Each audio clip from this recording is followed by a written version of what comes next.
बैठकीचे कार्यक्रमानिमित्त उपस्थित असणारे जिल्ह्याचे पालकमंत्री खाडे साहेब, आमदार पडळकर साहेब, जिल्हा अध्यक्ष निशिकांत दादा आणि महायुतीचे सर्व घटक पक्षाचे जिल्हा पदाधिकारी, महायुतीचे सर्व घटक पक्षाचे सर्व तालुका पदाधिकारी आणि समोर बसलेले जत तालुक्यातील 280 बूथवरील इथं उपस्थित असणारे भारतीय जनता पक्षाचे सर्व स्वाभिमानी बूथ प्रमुख, 126 सर्व भारतीय जनता पक्षाचे वॉरियर, 65 शक्ती केंद्र प्रमुख आणि संघटनामध्ये जे आज या ठिकाणी काका मगाशी निशिकांत दादांनी अतिशय विस्ताराने या ठिकाणी या बैठकीचे मार्गदर्शन केलेले आहे। आपण येण्याच्या आधी जत तालुक्यातील सर्व घटक पक्षाचे सर्वच नेत्यांनी इथं आपल्याला मोठा मताधिक्य देण्याचे इथं आश्वासन दिलेले आहे।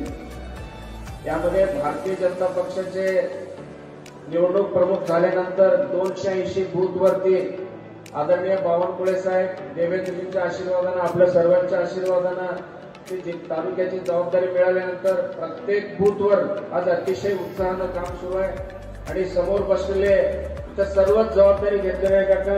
280 बूथवरती चांगलं मताधिक्य मिळणार आहे आणि या वर्षामध्ये म्हैसाळ 65 गावची योजना पूर्ण झालेली आहे। देवेंद्रजी आणि आपल्या सहकार्यानं ती स्वातंत्र्यानंतरचे पहिलं मोठं निर्णय जत तालुक्यात झालेला आहे।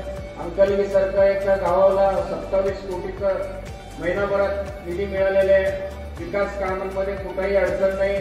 बूथ प्रमुख, शक्ती केंद्र प्रमुख, पक्षाच्या संघटनामध्ये अत्यंत सक्रियरित्या काम होणार आहे काका। निश्चितपणे जत जे ठरवते ते निशिकांत होणार आहे आणि जतचे बूथ प्रमुखांचं तर रात्री 12-12 पर्यंत तुम्ही आणि बावनकुळे साहेब पक्षाच्या संघटनेसाठी सर्वात जिल्ह्यात जास्त उपस्थिती जतचे बूथ प्रमुखांच्या येणार आहे। या ठिकाणी युवा मोर्चाचे सर्व पदाधिकारी, महिला मोर्चाचे सर्व पदाधिकारी, संघटनेतील सर्व घटक शेवट गिरगाव पासून इकडे डफळापूर पासून, बिळूर पासून अगदी शेगाव पर्यंत तालुक्यातील 280 बूथवर अत्यंत सक्रियरित्या काम होणार आहे काका। आजच सांगतो, काही विधानसभामध्ये जत हा आघाडीवर असणार आहे म्हणून 100% मी गॅरंटी देतो।